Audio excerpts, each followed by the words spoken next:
అధ్యక్ష, ఇది మా ప్రాంతానికి చాలా ప్రెస్సింగ్ ఇష్యూ అధ్యక్ష.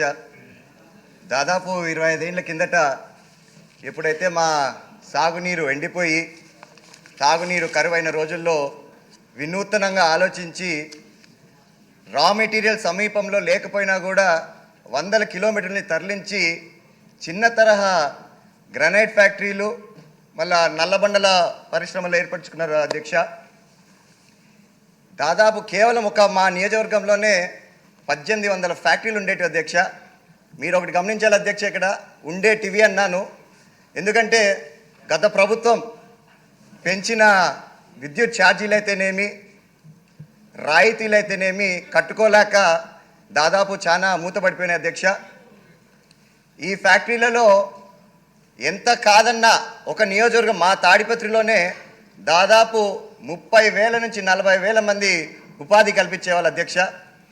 కానీ ప్రస్తుతం ఈ ఫ్యాక్టరీస్ అన్ని మూతపడిన వల్ల కేవలం దాదాపు 20,000 మంది రోడ్డును పడ్డారు. మరి లోకేష్ గారు పాదయాత్ర తర్వాత శంకారామం పెట్టినప్పుడు ఆ మీటింగ్లో నేను ఇదే విషయం లేవనెత్తితే ఖచ్చితంగా మన ప్రభుత్వం వచ్చాక వీళ్ళకి న్యాయం చేద్దామని అన్నాడు. ఈ విద్యుత్ ఛార్జీలు ఇప్పుడైతే అధ్యక్ష దాదాపు 8 నుంచి 9 రూపాయలు ఉన్నాయి. నేనేమని కోరుతున్నానంటే ఒకే ఒక పంట పండే మా రాష్ట్రానికి మా ప్రాంతానికి ఈ విద్యుత్ ఛార్జీలు ఏవైతే 8 నుంచి 9 రూపాయలు ఉన్నాయో 2 రూపాయలు చేసి రాయితీలు తగ్గించారంటే మాకు కనీసం 2 పూటల భోజనమైనా దొరుకుతుందని చెప్పి ఆశిస్తున్నాం అధ్యక్ష. సో దయచేసి మన హెచ్ఆర్డి మినిస్టర్ గారిని అయితేనేమి అదేవిధంగా స్మాల్ స్కేల్ ఇండస్ట్రీ మినిస్టర్ని అయితే నేను కోరేది దయచేసి దీనిపైన కొంచెం దృష్టి సాగించండి మరొక్కసారి మీ ద్వారా కోరుతున్నా అధ్యక్ష. అధ్యక్ష, ఇది మా ప్రాంతానికి చాలా ప్రెస్సింగ్ ఇష్యూ అధ్యక్ష.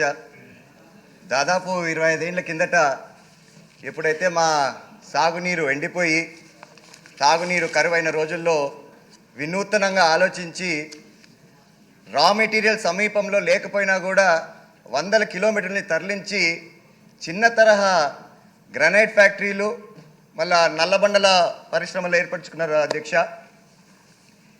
దాదాపు కేవలం మా నియోజకవర్గంలోనే 1800 ఫ్యాక్టరీలు ఉండేవి అధ్యక్ష.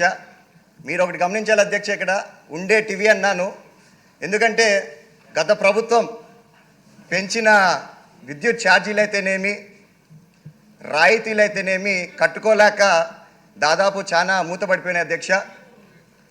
ఈ ఫ్యాక్టరీలలో ఎంత కాదన్నా ఒక నియోజకవర్గం మా తాడిపత్రిలోనే దాదాపు 30,000 నుంచి 40,000 మంది ఉపాధి కల్పించేవాళ్ళు అధ్యక్ష.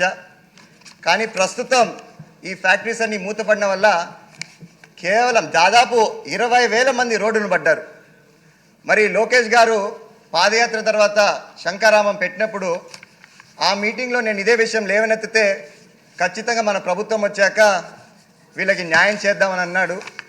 ఈ విద్యుత్ ఛార్జీలు ఇప్పుడైతే అధ్యక్ష దాదాపు 8 నుంచి 9 రూపాయలు ఉన్నాయి.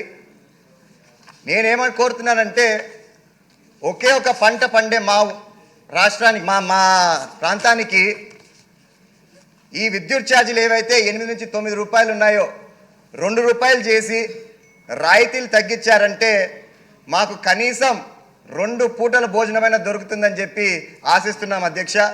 సో దయచేసి మన హెచ్ఆర్డి మినిస్టర్ గారిని అయితేనేమి అదేవిధంగా స్మాల్ స్కేల్ ఇండస్ట్రీ మినిస్టర్ని అయితే నేను కోరేది దయచేసి దీనిపైన కొంచెం దృష్టి సాగించండి మరొక్కసారి మీ ద్వారా కోరుతున్నా అధ్యక్ష.